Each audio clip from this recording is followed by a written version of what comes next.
All right, guys. It's Andy. She blinded me with refractors, and Michael double X the Beast here. We're trying our first live version here of grown men talking baseball cards. So nothing really going on in the world right now. So Nothing. everything's been pretty normal at your house lately. For the most part, everything's been normal and every which way possible, right? I mean, everybody's going to work and and not getting diseases. And no, that's all a lie. I've been working from home. I haven't left in 12 days now, roughly. I've been staying home. So yeah, things are a little bit different. Yeah, I don't think I've really. Let's see.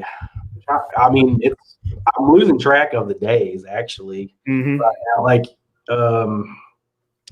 Honestly, I'm having to look down at my computer just to see what the date is right now because I've kind of lost all sense of time with all this stuff going on. But I've just kind of been at home watching a lot of Netflix and stuff like that. You haven't worked now in a little over a week?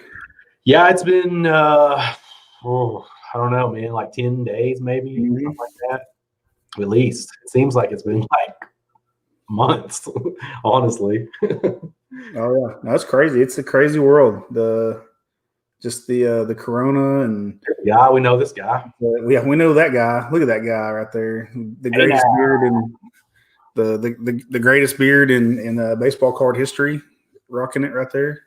I would agree with that. We should do that one time on one of our shows. That's a good topic. Like, who has the best beard on YouTube? Yeah, we need best beard, best mustache, best sideburns.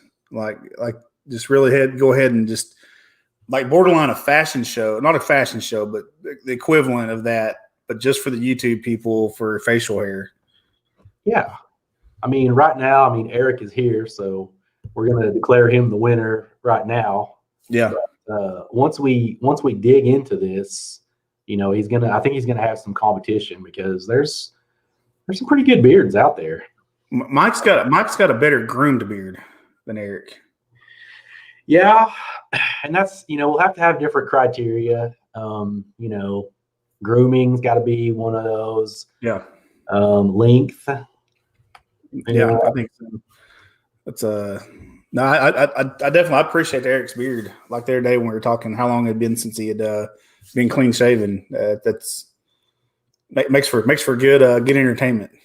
I think this just popped into my head. I think that once all of this coronavirus stuff is over with, I want to see Eric clean shaven. I do too. I think that would be something that everybody would like to see. That could be like a celebration for everyone. I will send Eric $100 card if he does it. Wow. I'm not straight up far, hey. I will. No, I straight up I will do it. You're talking to a currently unemployed man here, so well, if the world keeps going the way it is, you're talking to a whole lot of unemployed men. Yeah, and hopefully all this stuff will get sorted out sooner or later. I think one of the main things that I've noticed so far with kind of like the way that people have generally dealt with this thing is we kind of had the motto of, to make sure that we hit our target, we shoot first, and then we just call whatever we hit the target. Does that make sense? No doubt. Yeah. Oh, here's this kind of goes along with what we were just discussing here. There you go, right there. There it is. How much of a super chat do I need to send to get Eric to shave? JT, we're currently in the negotiating stages with Mr. Those Back Pages, so I will let you know as soon as I know. All right, so we've talked about Corona a little bit. We've talked about YouTube beards. What about some baseball cards? Yeah, let's talk about some baseball cards. Have you been buying anything cool lately? I buy cool shit every day. I like it. I buy as much cool stuff as I can afford. My wife's telling me I got to quit though because just the job market and stuff's scary right now. You just never know what might happen. Yeah. But I'll show a couple. I'll grab 3 cards here just that I've got. Yeah, let's see some of the cool stuff here. Yeah, I haven't showed this one yet. I just got this one in yesterday. It's 98 score rookie and traded. It's the 1 of 1 of No More. You can kind of see the serial number there. It's on that little gold seal on the front, but cool looking. Nothing crazy. That's cool looking, and it's definitely rare enough. It's rare enough. Yeah, it's pretty tough to find. And then I've showed this one a little bit, but got me a No More PMG, 98 PMG. Can't catch the effect very good on this camera just because of the lighting, but pretty awesome card. Just you can never score number 50 too many times. And then I just got this one in today. Andy knows that the guy I got it from. Saw it on Instagram and hit the guy up and asked him if he'd sell it. It's a rolling credentials now, numbered to 97. I wish the camera did it a little bit better justice, just seeing it right there. But just got this in today, actually. So very cool. 62 of 97 right there. Yeah, so I'm familiar with the Instagram user that sold that to you, and he's got a couple of things that I would like to snag from him. So if he's watching, come on, man. Yeah. Just call him Dallas. We'll call him Dallas. Come on, man. Yeah, he's got some great stuff, and I mean, he seems to be a really cool guy. I know that you had a really positive transaction with him. So it was awesome. Yeah, I hit him up and just said, "Hey, man, I'll offer this price on it," and he said, "Well, let me think about it," and came back the next day and said, "Well, I'll take this price, whatever the price I ended up paying for it." And I said, "Yeah, no problem." And yeah, it good deal. He wasn't looking to sell it. It's one of those ones I saw it and just hit him up, asked him if he was willing to, and he was cool about it. For sure. Pulls PMG like it's nothing. That's right. There you go. There you go. That's how Michael rolls. That's how I roll. He likes the PMGs. Now it's okay. So you got that Scott Rowland. We were just talking about. You got that on Instagram. So this is something I've been kind of talking with some different people about lately. Like, and you've been on Instagram longer than I have. Like, I've just recently been on there like 4 years, probably. I think 5 years, maybe. Like less than a year. So yeah. If there's anyone in here that's not on Instagram, like, tell them just some of the benefits to being on there. Okay, so Instagram, I'm a big Instagram fan over Facebook in general, just because I just like the pictures. It's that simple. I don't really care for a lot of the stuff that gets typed up. You don't have to deal with different groups. That's one thing I hate about Facebook is just so many groups. So Instagram, I go on, I scroll. And just look at pictures or videos. And then if I want to search something, being able to search is a lot easier there than it is some of the other social media. So I'm a big fan of Instagram just for time's sake. I can scroll, I can spend 2 minutes scrolling and see just a tremendous amount of volume. And then being able to follow people and seeing what they've got and see what they post each day new and things like that. I'm a big fan for sure. Yeah. Here's one of my guys here, Vintage Card Steve. He says he's only on YouTube.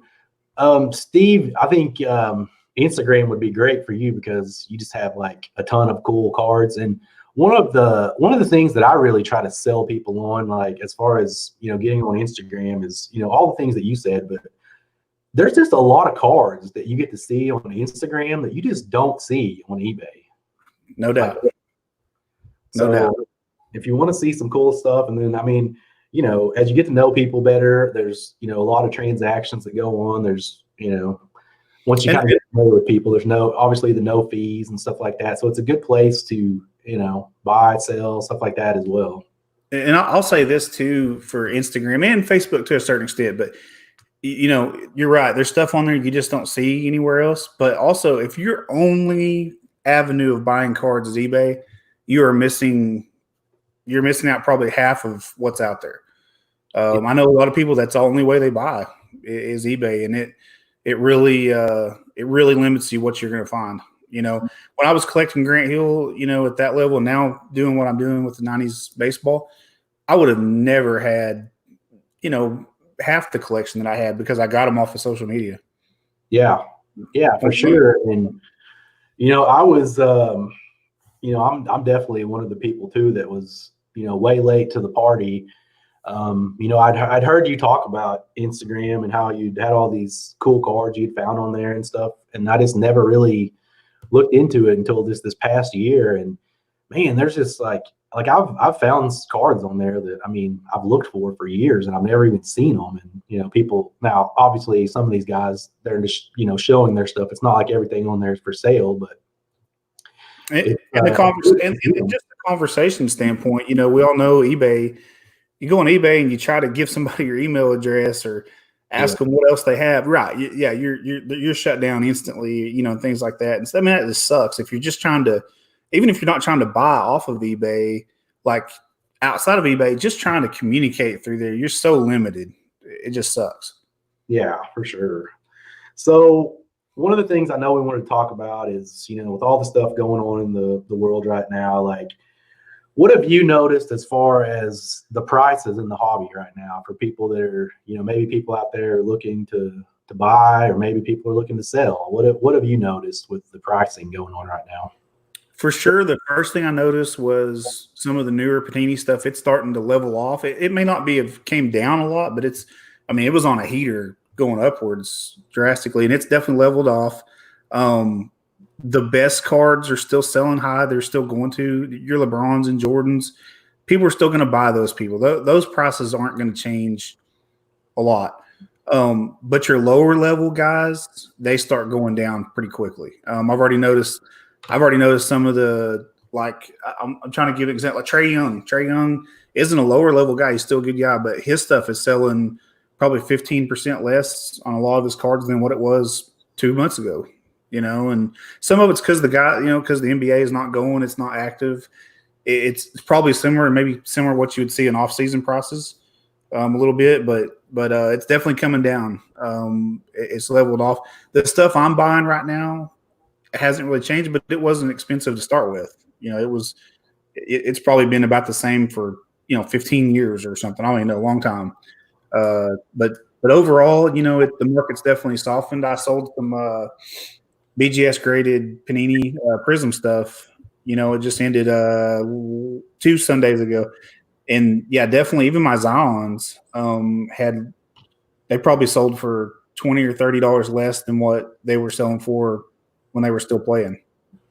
Yeah, and I think there's a couple of factors going on right now. Well, there's probably more than a couple, but one thing, obviously, whenever there's no one playing, you don't have the hype and excitement around these, especially the younger guys, the guys that are, I'm not going to say that they're totally unproven, but they're in the process of proving themselves to that superstar level, the Lukas, the Trays, the Zions. If you want to go to baseball, the Acuñas, the Sotos, guys like that. But I think what I've noticed, even with those guys, is I haven't really noticed much of a difference in, like, their harder to get stuff. It's just it's the prism, the optic, the base stuff, even the silver prism, stuff like that, the stuff that there's a lot of. And I think the reason for that is because you've seen a lot of people that all of a sudden are needing cash, so there's probably more of it available than a normal time period. So now, having said that, what are your thoughts on the future prices? Like, do you think they're going to come back relatively quickly? Not at all? You think they're going to come roaring back? Yeah, they'll come back. We just needed March Madness. We needed NBA and NHL and opening day. All these things contribute, and then obviously there's a lot of people losing their jobs in the world right now. They're going to get new jobs. It may be 6 months of hard times for people, and then they're going to get jobs, and things will level back off and be normal, and prices will come back. Are they going to come back exactly to where they were? I don't know. I think a lot of the cards had gotten pretty ridiculous anyways, because I've talked about it. The top guys should sell for a lot always. That's not a big deal, but some of these lower level, especially the rookies, there's no reason There's no reason Cam Reddish should sell a optic hollow should sell for $50 or whatever he was bringing for a while. I mean, that's probably a $15, $20 card at best or something, you know. So I think some of that may level off. People may wisen up to some of that, and we may not see those guys go back up. But will we see, you know, we're going to see the top guys going back up? Yeah. I mean, I think 6 months, 8 months of just kind of being flat, being level, and then I think we'll see it start spiking back up. Yeah, I kind of agree with most of that you said there. Now, one thing I have kind of noticed is some of the young quarterbacks in football, like their prices really haven't suffered that much. Did you see that question there? Yeah, I was gonna. Yeah, so people are wondering what's going on here. But you know, guys like Patrick Mahomes, like I've actually seen his stuff go up, and you know, I don't have any proof behind this, but my thought on that is that I think that a lot of people are still optimistic that the NFL season will go on as planned. So people are starting to kind of already get excited because there's nothing else to watch right now, sports wise. So I think people have started looking forward to the NFL like sooner than they normally would. So I think, you know, guys like that have actually, I've noticed, you know, even a slight increase in some of stuff like that. Yeah, I know. I've been, you know, watching these updates of, you know, of sports that's going on right now, and I'll look at my phone and I get like excited when like a backup left guard gets signed by somebody, you know, because it's the only updates you get is free action. Yeah, it's like, yes, this guy's going to make a big impact if there's any games. Yeah, I mean, as a country, we're like action junkies, so we are not liking this, like just sitting. Like we need to be out and about, you know. So yeah, the sooner things get back to normal, I think obviously the prices will you know, hopefully start roaring back. Like I'm with you. I don't know on some of the guys that the prices are going to get to the point where they were at, which you kind of hit it, you know. Those were, I mean, they seemed a little bit out of line to me, but I mean, the market is what the market is, I guess. So, no, yeah, I agree. And, you know, and you just look at, I don't know, how many weeks has it been now since, you know, Rudy Gobert, you know, Rudy Gobert and Donovan Mitchell and these guys tested positive. You know, what are we on 3 weeks now, basically?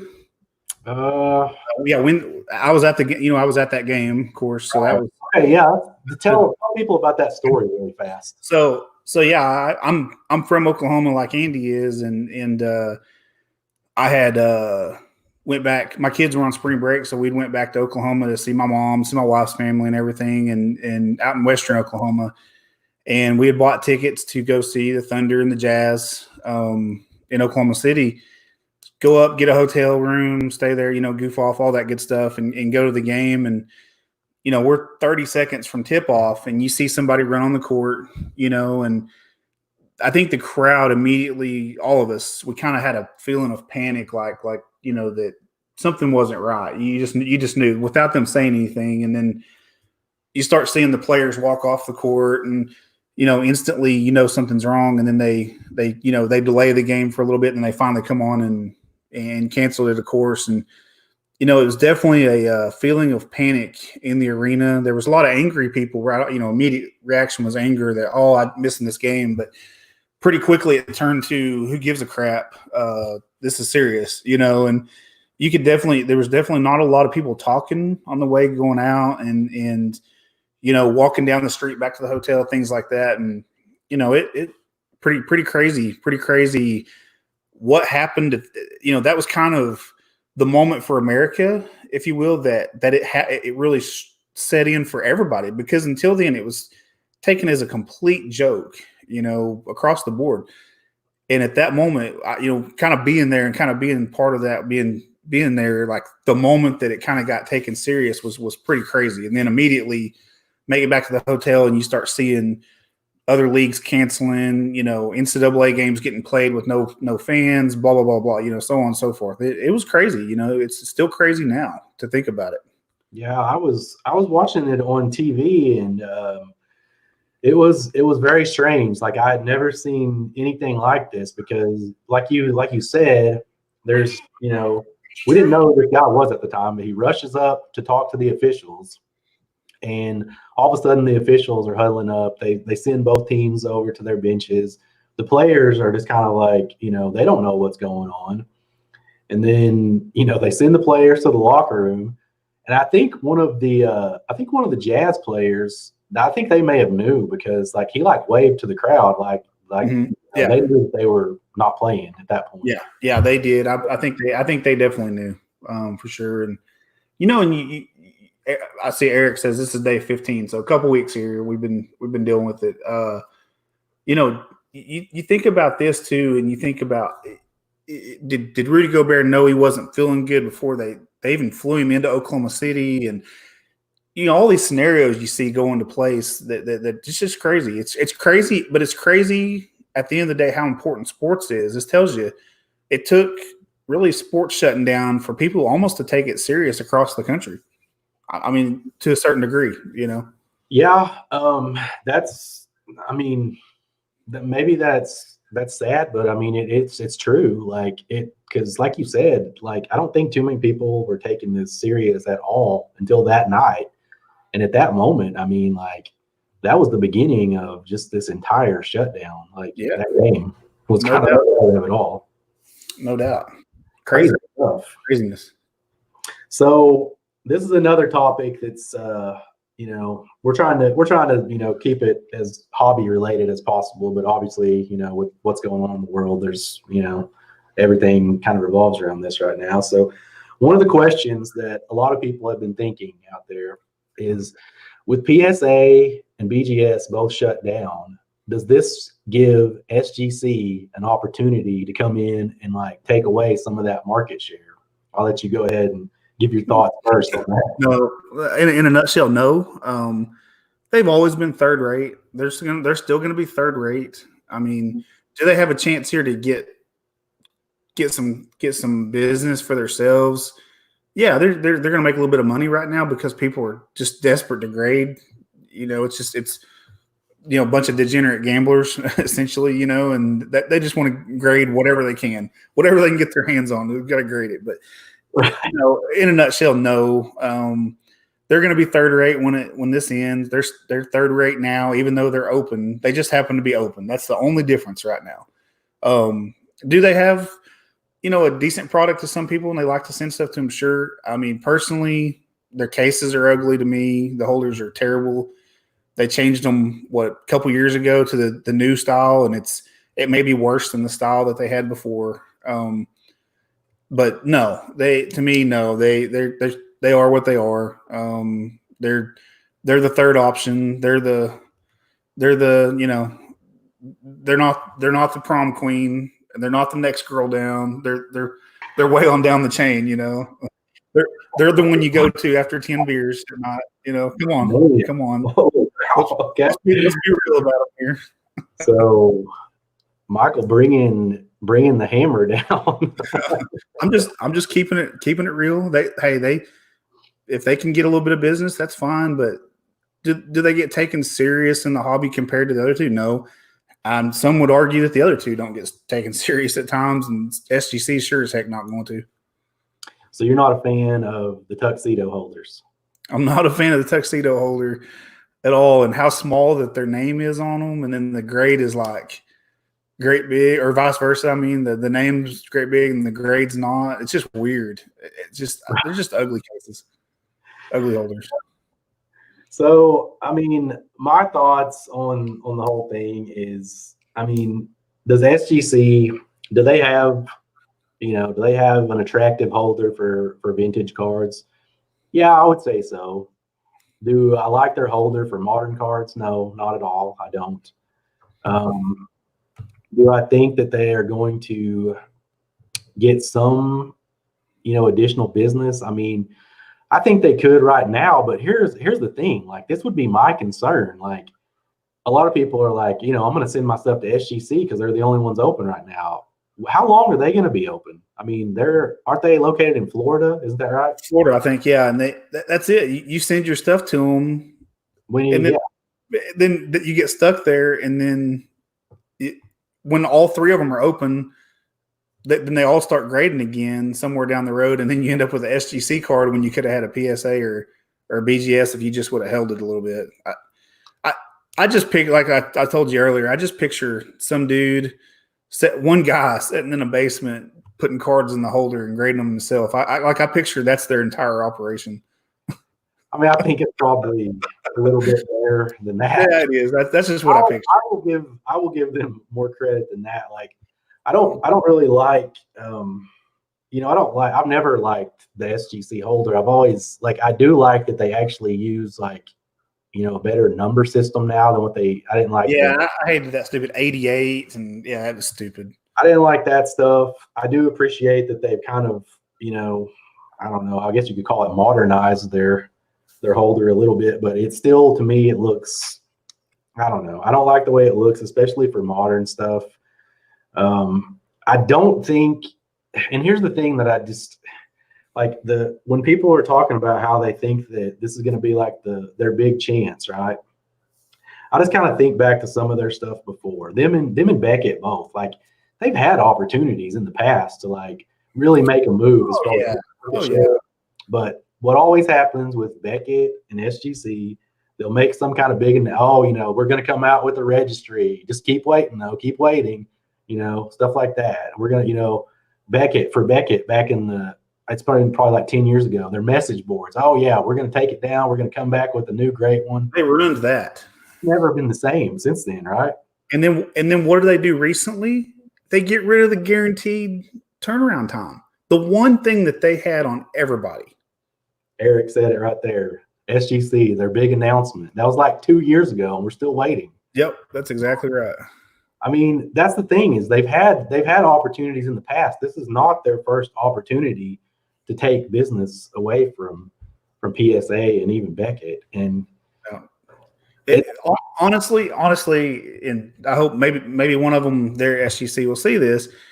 If they want to take business, they need to be on right now. They need to come on show, on shows like this, and they need to be really mingling with collectors right now and be visible while everybody else is not visible. If you want to get business, that's the only way you're going to do it. And you want to start stealing some of that market shares. You have to be really involved with the collectors, and they're not. They're just really not. I mean, I know they are a little bit more with the vintage market, but outside of that, they're not involved with the other markets at all. I mean, they're going to need to come on a show with a little bit better reputation than this. I said, when I meant like this, I meant on YouTube. Definitely more classy than this. Definitely better than this. I mean, they've got some. They've got some collectors out there right now that are, really, fighting for them as far as, talking about the good aspect. And, some of these people make some good points as far as, the turnaround times and stuff like that. But my argument with that is the reason that they have a lot better turnaround times is because they're not grading nearly as many cards. No, they're not busy. I mean, if they had a million cards, like PSA does right now, I mean, I don't expect them to be getting them done any faster, right? Agree. And then this is part of it too, which there's so many people, especially in today's hobby, that they're grading cards for flipping, right? Yep. And what's going to sell for more in the modern cards, especially? PSA is going to sell for more. PSA sells more. If that's what your main purpose is resale value, then I mean, I just don't know. Like, I was looking this up earlier on eBay just to kind of get an idea of what's out there in the marketplace. And so I went to eBay and I was searching the results. Like, I looked up SGC, I looked up PSA, and I looked up BGS, right? Mm-hmm. I went in there, I put in auctions, I sorted it by auctions, and I looked at auctions that had at least one bid on them, right? So PSA had, I think it was 14,000 auctions. Beckett, I think, was maybe around 6,000. What would you say it was for SGC? 50. It was like 600. No, I'm surprised that was that many. I mean, and that's, I mean, a lot of people, they might think that, we're hating on SGC. I mean, it's just the reality of it, man. Like, I'm not hating on them. I just don't see why there's any love for them. That's really what I'm doing. You know, they're there. They're another option. That's really what they are. They're not going to make you more money. They're they are what they are. If you like your cards graded and protected, send it to them. It's fine. But outside of that, they're definitely third rate by far. They're like the GAI of modern day times. Oh, better than GAI. Come on. Let's see. I saw a question here. Okay, let's look at this here. Vintage oddball cards. So what would you put the percentage at right now, Michael? Well, definitely less than 50. I think maybe like 20-30%. I mean, I'd say right now, I'd say if things in the world don't get cleared up by June 1st and kind of start getting back to normal, it goes from there to 0% chance. I think. I was talking to some guys about this 2 weeks ago, and I put the chances at 50-50 then. And with what's taken place in the last couple of weeks, I want to be optimistic about it, but also I think you have to be a little bit realistic. And they just recently turned the convention center there in Atlantic City into a hospital. Correct. My optimistic percentage right now would be 5% chance that it happens. I mean, I don't know. I mean, I would like it to happen because obviously that would mean that, our country would be in a much better place at that point. But I don't see that. And because one of the reasons why I put the percentage so low is because even if this thing is over, are they going to want to jump into something like that where you have thousands and thousands of people from not only all around the country, but all over the world that come to this event and put them all in a room together, like all crowded? I just don't see it happening. I would love to. I've already, I've got my flight and hotel booked, but I just don't think it's going to happen. And I think also too, it hurts the odds and the chances a lot by where it's at this year, being in Atlantic City.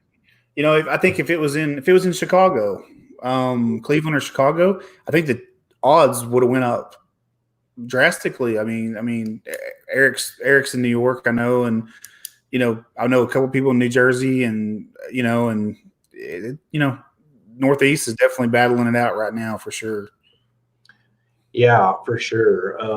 You're definitely right there. I think I'm not going to say the percentage would go up a lot, but if it was somewhere else, I agree that it would definitely be. I would be a little bit more optimistic if it was, in Cleveland or Chicago. But yeah, New Jersey, man, they've been hit. Other than New York, they've been hit as hard as anybody. Yeah, them and some places in California and now Louisiana. That's kind of where it's been the worst at. So, but it's, if it doesn't happen, is it like you said, is it the worst thing to not put all the people together and let America get back on its feet? And that, hey, you know what? That's a good point, Mike. Gideon Card's got a great point there, man. I agree. I've been to Cleveland 3 times. Yeah, you could have got COVID-19 there years ago before anybody even knew about it because it's such a nasty place. You might be able to, if you can remember this story. I want you to tell this story because you're just better at telling these stories. You have a better recollection than I do. But tell the people about our experience in Cleveland when we were getting the ride back to the hotel. The show. I'm trying to remember what it was. I'm trying to remember. Well, refresh my memory a little bit. We had called for the shuttle because the hotel we were staying at. If you've ever been to the National in Cleveland, there's nothing close to the convention center. So you're having to stay far away from everything, right? And so we had called, and we were waiting outside for like 45 minutes, for the shuttle to come and pick us up. So they finally get there. And at this point, it had taken them so long, and so many other people had called. There's like this huge crowd of people, and they send this little van, right? Mm-hmm. So it fills up, and we're still standing there, and we're like, "Hey, we've been standing out here for a long time, So he opens the back. Yeah, he opens up the back of this van, like the cargo part of the van. Yeah, so he just puts us in the back. There's no seats, no seat belts, obviously nothing. And because it's like a 20-minute ride back to the hotel. So yeah, they just tossed us in the back like we were luggage. And I can remember once we got back to the hotel, we grabbed the hotel manager and was like, "Hey, I don't know what kind of deal you guys are running here." But I was thinking, I don't know why I was thinking of a different trip to Cleveland the first time we went with good story. You can go and tell that one too.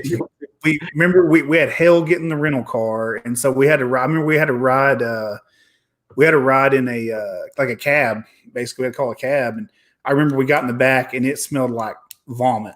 Like I don't know another way of putting it. It smelled like vomit, and Andy and I being from Oklahoma, we visit with people, right? So I'm trying to strike up a conversation with the guy driving the cab, and I can't remember exactly how he phrased it, but he said something along the lines like, "Why are you talking to me?"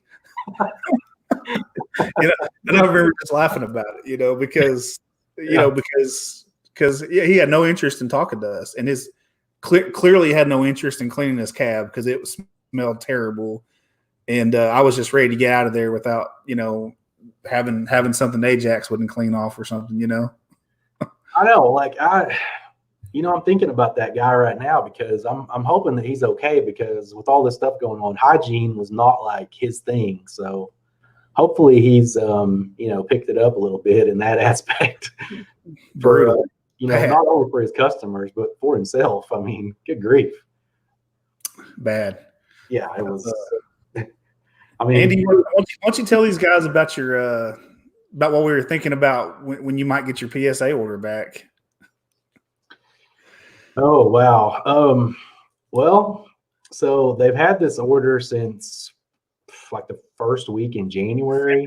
January, hadn't it been? Something like that. Yeah. I mean, this could definitely be like the first PSA order that I've ever had where it could take a whole year.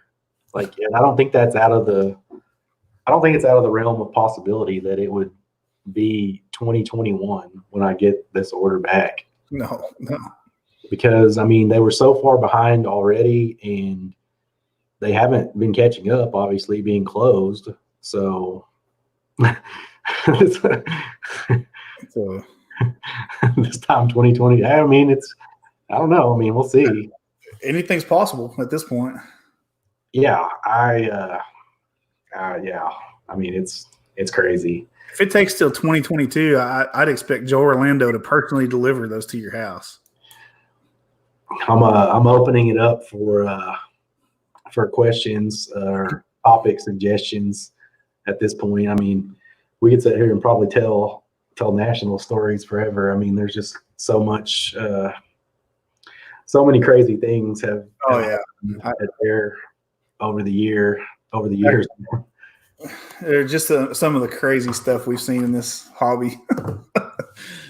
And that's another reason, as far as the national, it's not as bad as what people say, but the people there in general have never been known for their great hygiene, you might say. And then you're going around and you're touching all these cards that everybody else has touched. See, I just the more we talk about it, the lesser chance I give of it actually happening, just because of what it is. You're grabbing all these people from around the world, putting them in a room. You're having them touch all these cards that everybody else has touched, and all the flights coming in. All that. You add up all that stuff. It's a lot.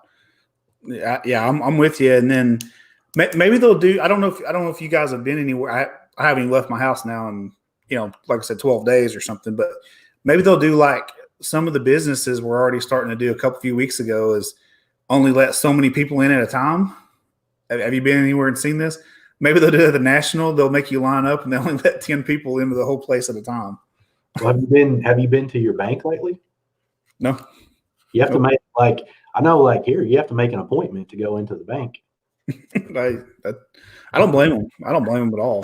That's they have somebody standing outside, and if you try to go in, they're going to be like, "Hey, do you have an appointment to go in?"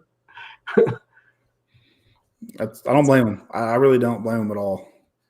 Oh, this is funny here. Tops will have a simulated season based on spring training at Classic Cards, and then that's good. But then this was even better. It's good for Chris Davis. That's great for Chris Davis.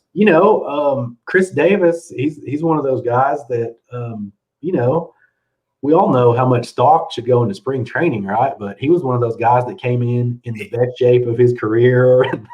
He gained 20 pounds of muscle, and he'd hit several home runs, just in the first week of spring training. He, but was really muscle the problem with him? That was kind of the way I looked at him. He never had a problem when he actually hit the ball. It was just hitting the ball. That was the problem for him. That's this was supposed to go first. That was supposed to go first, but it makes more sense if you read this comment first. It's actually when I read this, it sounds like Eric's volunteering. It sounds like. So Papa John's only letting one person in the lobby at a time. Yeah, I mean that's most here. Hold up here. The better question is, why are you going into Papa John's? Why don't you just ordering it and have them deliver it to you? Yeah, I mean here you can't go into a lot of most of the restaurants. They're either takeout where they'll bring it out to your car or just drive through. None of the lobbies are really open here. Right. Yeah. Yeah. But I guess it's different in different places. But I don't know. To me, that's one of the things where I think we kind of screwed up as far as this whole thing goes. I think we should have all been going by the same rules from the beginning of this, because I've heard so many people talk about, well, you guys don't need to be as careful because it's not as bad there. Well, if we don't be careful, then it will get bad. It will be as bad. Yeah. Do we want it to get bad here? No. I'm in a town of 150,000 to 200,000 people, and we are up to 11 confirmed cases here. Here's one of your fellow statesmen right here. That's right. Yeah. He must be, some of the bigger cities for sure. I'm in Midland is where I'm at, Midland, Texas, but for sure some of the bigger cities are crazy. Hey, I like that too right there. That's great. Oh, that's great right there. How are you on that? Are you allowing both your kids in the house at the same time? I hadn't thought about that till now, but that rule automatically goes into place starting tomorrow. Going forward, it's just one kid in the house at a time. Okay, so Texas card collector, he's in College Station. So yeah, I know. Yeah, you start getting down towards the south a little bit. It's starting to definitely get worse. So yeah, bad. How you're talking about cards, Andy? I want to talk one off-topic thing. I do want to say for all these guys that are watching over here, I want everybody to know. I'm sure everybody's been watching Tiger King. Andy and I are from Oklahoma. I just want you guys to know that is not the norm. I promise that is not the norm. Dude, just from all of the memes and stuff that I've seen on Facebook, I haven't even watched it because to me it just looks like it would be so embarrassing to. Oh, it's horribly embarrassing, but you just can't keep from watching it. It's great television. It really is. What is the guy's name again? Joe Exotic is his name. I mean, come on. If Joe Exotic, yeah, and then he gets a partner at some point in time named Jeff Lowe. Yeah, it's just a crazy mess, and he's got two husbands at one time, and then another husband later on, another boyfriend. later on in the show. I mean, it's just you just can't make it up. You know, it's come on now, Mike. No, hey, Mike, if you look at Andy, he's got too many teeth. He's definitely not on the show. I've seen some of the pictures of this, and I may have to watch this just to see what all the fuss is about. But I mean, it looks awful from what I've seen. I mean, it really is hilarious. I mean, it's great. And okay, and from what I understand, this guy, he's still in jail here, like in he's in prison for 29 years. He's in prison. Yeah, that was his conviction. Yeah. Yep. You can go visit him if you want to go visit him. Imagine telling yourself from 2 years ago you'd be limited to a purchase of one optic mega box and one pack. That's true. I mean, can you honestly, like, can anybody in here, like, if somebody would have told you like 2 months ago that if they were told you that we would be in the position that we are now as a country, I mean, would anybody have even believed that? I mean, you'd have to globally. I mean, look at Europe. You know, I mean, look at U.S. Yeah, I mean, no, nobody would have thought that.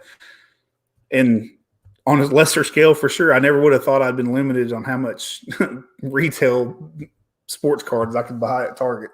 I mean, I would think that if a movie writer went in to talk to their publisher a couple of months ago and they presented what is really happening as a movie, they would have been like, no, that's not realistic. That can never happen. I mean, this is like, you couldn't even make this up, what's going on right now.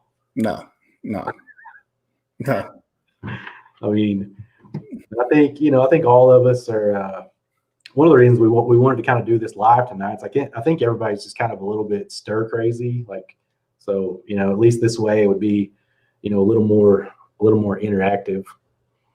Like, I mean, I've been like just going nuts. I'm just not used to being inside like this. And well, I mean, me, I've got 70 employees at work that are underneath me, and I get phone calls day and night, and oil and gas industry's busy, and things like I haven't got a call at night now in 2 weeks. I mean, at all, and then can't really leave, and then during the daytime, all I'm looking at is financials on spreadsheets. That's it. I reply to emails, get on 3 or 4 conference calls a day, and look at spreadsheets all day long, and don't leave the house. How terrible of a life is that? Yeah, and it's you get to where you're just locked up inside, and it's kind of like I don't know. It's like every room I go into, there I am. So Andy, let's talk about some cards a little bit here. We kind of go off topic, but what do you? I know right now you're not really looking at buying a lot, but what are you researching? What are you looking for down the road? I mean, that's one thing. It definitely, you've had a lot of time to think lately, so yeah. That's I've been looking at a couple of different cards, and very specific cards, and not a lot different than the stuff that I've been previously looking at, but I don't really want to say what a couple of them are, just because I didn't mean specifics. I mean, just really what I meant by that is, are you hoping like, I've actually located these cards. You can buy like maybe as the market has dropped before it really starts spiking back up, catch it on the way back up. Is that kind of what you're hoping to do? I mean, it's kind of like we talked about earlier. Like, a lot of the stuff that I'm looking at, the stuff that I've been interested in, like, unfortunately, I don't think there's going to be any discounts to be had on some of that stuff. But I mean, I would kind of just, I would like to buy anything right now, but just, I don't know. I just don't feel like I can do it just yet. There's just a little too much uncertainty for me to be pulling the trigger on some of the stuff that I want to get. Oh yeah, no, understand. I've been buying, but I'm definitely slowing down. Just I don't know if my job's safe or anything like that. This is interesting right here. Like, how do you pronounce his name? Louis Robert. See, that's how I say it too, but a lot of people say Robert. I've heard Robert. Yeah. I don't even know what the right way to pronounce it is. I'm not sure either. I watched him play a couple minor league games just on on MLB.com when they do them stuff last year, and I heard one announcer call him Robert, one announcer call him Robert. So I don't know which one it is. It's interesting.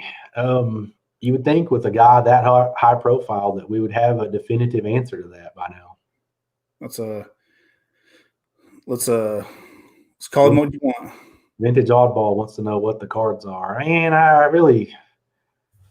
it's not a lot. It's not any different as far as like the players that I would normally be buying. It's just like, I just know certain people that have these cards. So, I would kind of like to just not say them at the time because I don't want other people going in there and trying to get them. I'll tell him what you're looking for. He's going to buy him at least 2 or 3 LeBron exquisite RPAs. That's how much he's got. Of course. And you're gonna be funding me, right? Not if the oil and gas industry stays down like it is right now. I mean, you grieve. Oh yeah, here's Eric. Eric knows MJ rookies, of course. Star rookies though. I mean, not. Yeah, I mean, of course. I would like to have an MJ rookie. I wouldn't be afraid to mention that because there's plenty of those out there. I've been looking at some. I like it right there. See, this guy knows what's up. There it is, right there. That's what I've been looking at is buying some 90s boxes to open, baseball boxes to open. But this makes me nervous about buying anything right now, very much. Yeah. Have you noticed, like, I know you don't do a lot of like group breaks or anything, but have you noticed like those starting to slow down? No, I follow quite a few of the guys that do it on Instagram and Facebook and stuff, and I mean they're still filling up breaks like crazy. I think people are bored or at home. I've noticed a lot more of them during the daytime than they were doing them as much in the evening. Yeah. So I've seen where a couple of the card shops, the bigger card shops, are, their doors are closed, and so that's all they're doing right now is breaks and then shipping boxes out directly. If anybody needs any Jason Kidd or Sean Kemp, hit up 4 Leaf Cards. He's got all you ever need. I like both of those guys. Does anybody else out there have any last topic they would like us to talk about? We're going to try to keep it at about an hour, so we got about 7 minutes or so here. Yeah. The problem, JT, is nobody has anything to do, but they also don't have any money. But he said they seem to. Okay, I guess some people. I don't know. I think they've been filling fast. I saw a couple of them today that filled like within 30 minutes. They were full. Yeah, that doesn't surprise me. I mean, sometimes we get caught up in our own situations, and there's a lot of people out there that are still working. They're just working from home, but they're still getting paid as Sure. But the longer this goes on, the less than that is. And hey, here's one topic I was going to bring up, but I was going to touch on it earlier. But do you guys, Andy, or anybody in the chat room, do we think when the stimulus checks come in, we're going to see a big spike in card sales for a while? Like people that getting it and just absolutely don't know how to manage their money and blowing it. I hadn't really thought about that, but I think it'll happen. Like not necessarily just cards. I think frivolous things in general. I think it'll happen. I know that I won't be doing that, but would it surprise me if others do that? No, it wouldn't surprise me. To answer his question, he was. He was, and I think he will be again. But right now, I mean, I don't know. There's not a lot of card buying going on here, and Oklahoma at the moment. Like, I haven't even checked to see if the card shops here are still open. I don't really know.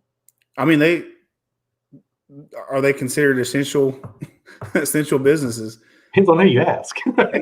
And to be honest, they weren't that great at card shops anyways. So, well, we got the one that's badass. You got the one. Okay, yeah, I always figured about that one because it was there after I moved away. Yeah, I mean, I've been there the one time, but yeah, that's But the others, yeah, we got MM7. They're pretty spectacular. I mean, that's one of the best shops in the country. So I don't know. I mean, and that's probably a bad sign. If I don't know if they're open, then that's probably not good because if I don't know, then let's see what else we got here. Oh, JT, he's already spent his stimulus check 5 times over. Okay. JT. Cards are absolutely essential. Yeah, I mean that's it depends on who you ask, right? It's all relative. But I think that's kind of an interesting way of looking at it. But I think everybody should still do their normal routine. They should just do less of it as things like this happen. If you're buying $100 cards normally or something like that, maybe you reduce down and you buy a $10 card, $20 card. I think you just reduce what you're doing a little bit, but you still got to live. You still got to be enjoy life a little bit. I think. Yeah, I mean, I'm hoping to get back to that soon, but I mean, I hate to say it, but I've reduced my card budget by 100% recently. Yeah. I know, and I get it. But you're still involved with the hobby by getting on here and doing things like this, and trying to stay at it. I mean, some people when this stuff happens, they just kind of stop living, and just cut everything out completely to do with their hobbies. And I don't think that's the best way of doing it. That's just my opinion. I think it's definitely only temporary for me. Like I'm one of those people that, I'm definitely, I'm here to stay. But that's a good question though. Like, how many of the people that have either slowed down drastically their buying or have completely stopped buying, how many of those people will come back once things are back to, somewhat normal? Like, do you think there's going to be a lot of the people that just drop out completely, or no? If you're a card addict like most of us on here are, you're coming back. Now some of these new people that just came in recently just to make money at it because they heard it was a great investment, Gary Vee blowing it up, all kinds of stuff. Yeah, they're gone. They're probably gone because they didn't get their end goal, which was to make money. They didn't get that. But most of us that are here collecting, it's like I said, we're degenerate collectors. We're gonna keep doing it. Yeah, I mean, me, I'm a lifer. I couldn't if I tried. Yeah, I know. It's like I sold my entire collection last year, and here I am building it up again. Which I had intentions of building it back up eventually. I just had to sell at that time, but I'm gonna keep doing it. I know you are. I know most people on here they're going to. Yeah, and a lot of people, people that aren't really in the hobby, like they kind of wonder, why. And I mean, my answer is always the same. I mean, I like it too much. I can't quit. I like it too much. It's too much fun. I'm addicted to collecting cards like Joe Exotic is to men and meth. Whoa, another Joe Exotic. Yikes. Yeah, see, I like his point of view here. Same for me, man. Like, I've literally been collecting since I was 8, so like 33 years. So yeah, I mean, I don't think I'm gonna be stopping now. I was probably 7 or 8. So yeah, 31 years, something like that probably now. This is fun. I don't remember that quote. I don't remember, but I like it. Yeah, I'm gonna have to go back and look for that quote. Hey, speaking of how long you've been collecting, didn't you have a birthday the other day, Andy? Yeah, I had a birthday. Let's see, a little over a week ago. A week ago. How old are you now? I'm still. I'll put it this way: I'm still younger than Tom Brady. Yeah. Barely. That's my go-to. Like anytime somebody asks my age, I'm like, I'm still younger than Tom Brady. Yeah.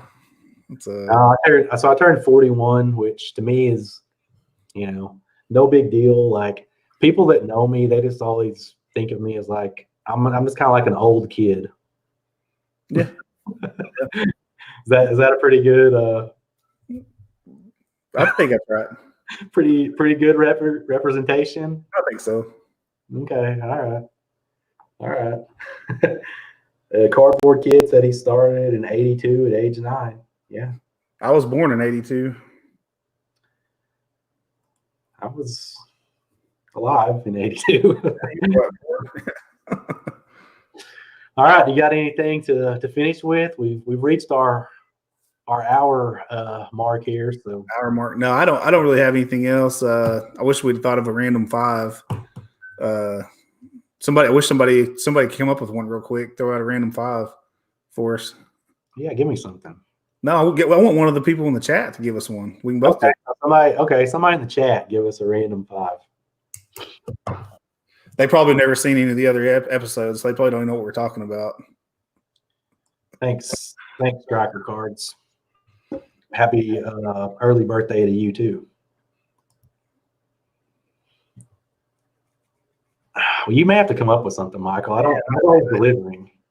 Trying to think of something just short notice. I didn't even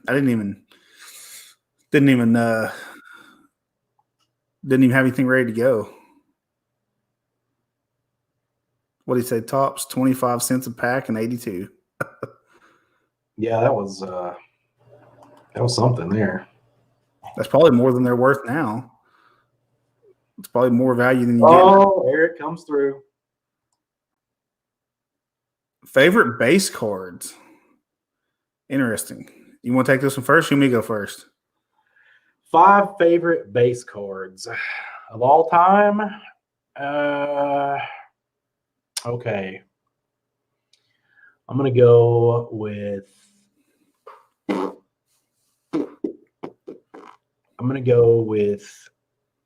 1987 Topps baseball, because that was the year that I first started collecting. Do you know they're still printing those? They are still printing those. There's no shortage.